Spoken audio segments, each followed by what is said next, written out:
Снежните топови се поставени, новата ски патека е подготвена. Останува само да паднат температурите под нулата, за да започне скијачката сезона на Маврово.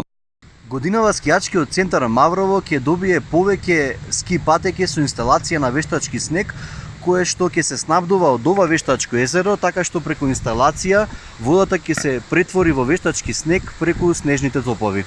Од раководството на центарот велат дека прават напори да наликуваат на соседните ски центри и да ги вратат домашните туристи, кои претежно одат на зимување во Бугарија и Србија. Успеавме да го добиеме проектот од Светска банка, кој што е повеќе од пола милион евра, каде што 50% средствата се наши, 50% се на Светска, на Европскиот фонд, и претпоставувам дека таму ќе биде главната приказна за наш поголем развој.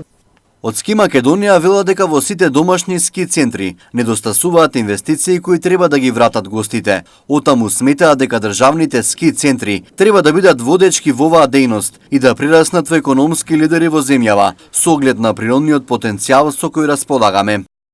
Се случува во зоната на Копоник. Ако го споредиме Копоник со Шар планина и капацитетите на Шар планина, што би биле ние? Тогаш значи би биле во најмала рака топ 1 број 1 компанија во Македонија, доколку го земеме примерот на менеджментот Копоник.